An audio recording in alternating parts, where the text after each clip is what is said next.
இளைஞர்களுக்கான தொலைநோக்கு திட்டங்கள் தலைவர் விஜயிடம் இருக்குதான்னு எல்லாரும் கேக்குறாங்க. அத தெரிஞ்சுக்கணுமா?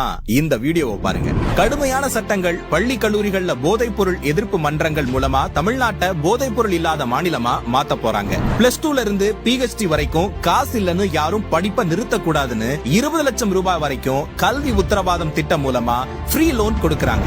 கவர்மெண்ட் வேலைக்கு எக்ஸாம் எழுதிட்டு ரிசல்ட்டுக்கு காத்துக்கிட்டு இருக்க வேணாம். TRATA சட்டம் மூலமா 365 நாள்ல வேலையில சேர்ந்துடலாம். வேலை தேடுற இளைஞர்களுக்கு மாசம் 2500 ரூபாயில இருந்து 4000 ரூபாய் வரை இளைஞர் நல நிதி. வருஷத்துக்கு 5 லட்சம் இளைஞர்களுக்கு தனியார் நிறுவனத்துல மாசம் 8000 இருந்து 10,000 ரூபாய் வரை உதவித்தொகையோட இன்டர்ன்ஷிப் பயிற்சி. வேலை தேடுறவங்களா மட்டும் இல்லாம வேலை கொடுக்கறவங்களா இளைஞர்களை மாத்த 25 லட்சம் வரைக்கும் ஃப்ரீ லோன். 75% தமிழ்நாட்டை சேர்ந்தவங்களுக்கு வேலை தர்ற கம்பெனிக்கு GST மின் கட்டணத்துல மானியம். 5 லட்சம் இளைஞர்களுக்கு மாசம் 18,000 சம்பளத்தோட முதல்வர் மக்கள் சேவை நண்பர்னு ஒரு வேலை. இவங்க மூலமா அரசு திட்டங்களும் சேவைகளும் உங்க வீட்டு வாசலுக்கே வரும். இந்தியாவிலேயே முதல் முறையா இளைஞர்களோட கருத்துக்களை நேரடியா அரசாங்கத்துக்கிட்டே சொல்ல தமிழ்நாடு இளைஞர் ஆலோசனை குழு 1.5 லட்சம் படைப்பாளி தொழில் முனைவோருக்கு மூலதனம் கொடுத்து தமிழ்நாட்டை படைப்பாளி மையமா மாத்த 500 படைப்பாளி பள்ளிகள் ஆரம்பிக்க போறாங்க. இதெல்லாம் வெறும் வாக்குறுதி இல்ல, தமிழ்நாடு இளைஞர்களோட கனவை